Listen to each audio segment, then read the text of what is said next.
요한복음 2장. 이틀 후에 갈릴리 가나에 결혼식이 있었다.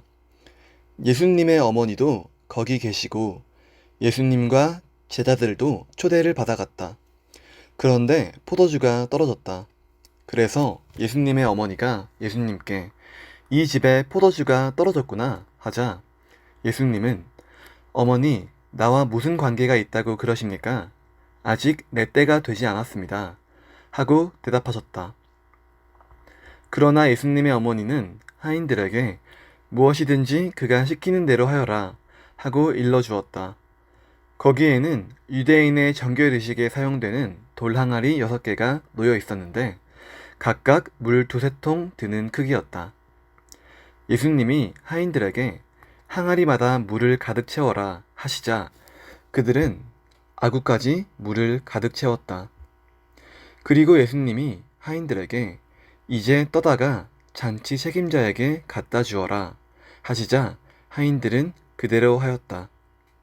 잔치 책임자는 물로 된 포도주를 맛보고 어디서 났는지 몰랐으나 그것을 떠온 하인들은 알고 있었다.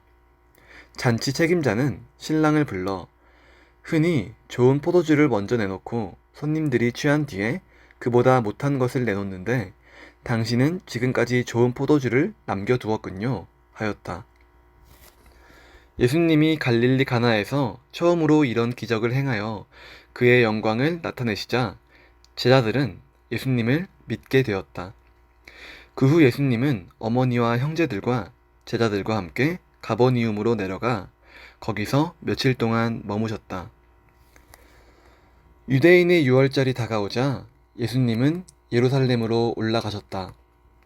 예수님은 성전 안에 소와 양과 비둘기 파는 장사꾼들과 돈 바꿔주는 사람들이 앉아 있는 것을 보시고 노끈으로 채찍을 만들어 양과 소를 모두 성전에서 몰아내시고 돈 바꿔주는 사람들의 돈을 쏟아버리시며 그들의 상을 둘러 엎으셨다. 그러고서 비둘기 파는 사람들에게 이것들을 당장 치우고 앞으로는 내 아버지의 집을 장사하는 집으로 만들지 말아라 하고 말씀하셨다. 그러자 제자들은 주의 성전을 위하여 열심히 내 속에서 불타오릅니다 라고 쓰인 성경 말씀이 생각났다. 그때 유대인들이 나서서 예수님께 당신은 무슨 권리로 이런 일을 하시오? 그만한 권리를 가졌다면 이것을 입증할 만한 기적을 우리에게 보여주시오 하였다. 그래서 예수님은 그들에게 이 성전을 헐어라. 내가 3일 안에 다시 세우겠다 하고 대답하셨다. 그러자 그들은 46년이나 걸려 이 성전을 지었는데 당신이 3일 안에 세우겠다는 말이오? 하고 따져 물었다.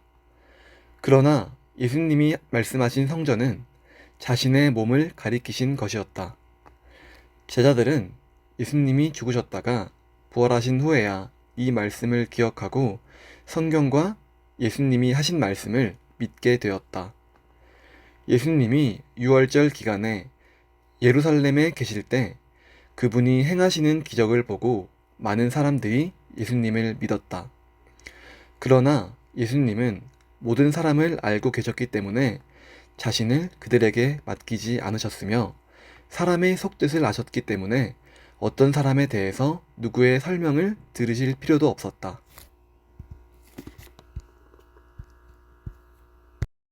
3장. 바리새파 사람 중에 니고데모라는 사람이 있었다. 그는 유대인 의회 의원이었다.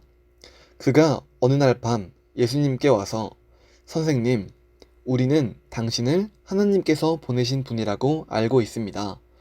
하나님이 함께 하시지 않으면 선생님이 베푸시는 기적을 아무도 행할 수 없습니다. 하고 말하였다.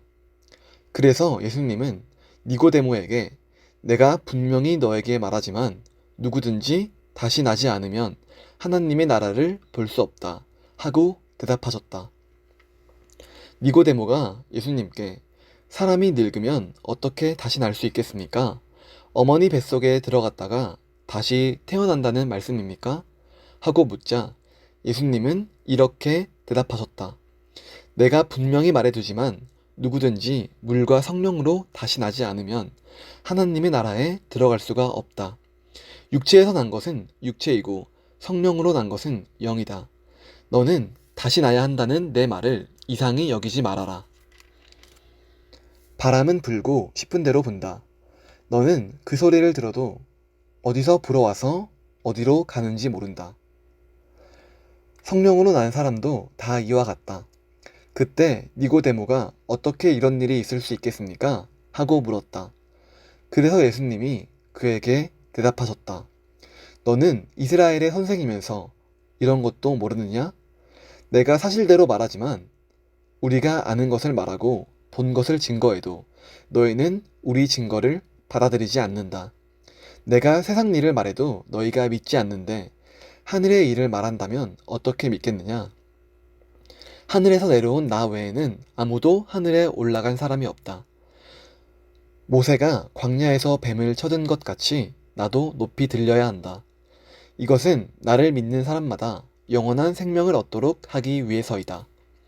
하나님이 세상을 무척 사랑하셔서 하나밖에 없는 외아들마저 보내주셨으니 누구든지 그를 믿기만 하면 멸망하지 않고 영원한 생명을 얻는다. 하나님은 세상을 심판하시려고 아들을 보내신 것이 아니라 그를 통해서 세상을 구원하시려고 보내셨다. 그를 믿는 사람은 심판을 받지 않지만 믿지 않는 사람은 하나님의 외아들의 이름을 믿지 않기 때문에 이미 심판을 받은 것이다. 심판의 근거는 빛이 세상에 왔으나 사람들이 자기들의 행위가 악함으로 빛보다 어두움을 더 사랑한 바로 그것이다. 악을 행하는 사람은 누구나 자기 행위가 드러날까봐 빛을 미워하며 빛으로 나아오지 않는다. 그러나 진리대로 사는 사람은 자기가 하나님의 뜻을 따라 살고 있다는 것을 나타내기 위해서 빛으로 나아온다. 그 후에 예수님은 제자들과 함께 유대 지방으로 가셔서 얼마 동안 거기에 머물러 계시면서 세례를 주셨다. 요한도 물이 많은 살림 부근의 에논에서 세례를 주자 사람들이 그에게 와서 세례를 받았다. 이때는 요한이 아직 감옥에 갇히기 전이었다. 그런데 요한의 제자들과 어떤 유대인 사이에 정결의식에 대한 말다툼이 벌어졌다. 그래서 요한의 제자들이 요한에게 찾아가 선생님, 선생님과 함께 요단강 저편에 있던 분, 곧 선생님이 말씀하시던 그분이 세례를 주므로 사람들이 모두 그분에게 몰려가고 있습니다. 하고 말하자 요한이 이렇게 대답하였다. 하나님이 주시지 않으면 사람은 아무것도 받을 수 없다. 나는 그리스도가 아니라 그분 앞에 보내심을 받은 사람이라고 하지 않았느냐? 너희는 그것을 직접 들은 증인이다. 신부를 맞이하는 것은 신랑이지만 신랑의 친구가 곁에 섰다가 그의 음성을 듣고 크게 기뻐한다. 마찬가지로 나에게도 이런 기쁨이 넘치고 있다. 그분은 점점 번영해야 하고 나는 점점 쇠퇴해야 한다. 위에서 오시는 분은 그 무엇보다도 높은 분이시다. 땅에서 나는 사람은 땅에 속하여 세상 일을 말하지만 하늘에서 오시는 분은 그 무엇보다도 높은 분이시다. 그분이 보고 들은 것을 증거하여도 그분의 증거를 받아들이는 사람이 없다. 그분의 증거를 받아들인 사람은 하나님이 참되신 분이라는 것을 인정하였다. 하나님이 보내신 분은 하나님의 말씀을 하신다. 이것은 하나님이 그분에게 성령을 한없이 주시기 때문이다. 아버지께서는 아들을 사랑하셔서 모든 것을 그분의 손에 맡기셨다. 누구든지 아들을 믿는 사람은 영원한 생명을 소유하게 되지만 아들을 믿지 않고 거절하는 사람은 영원한 생명을 얻지 못하고 오히려 하나님의 형벌을 받게 된다.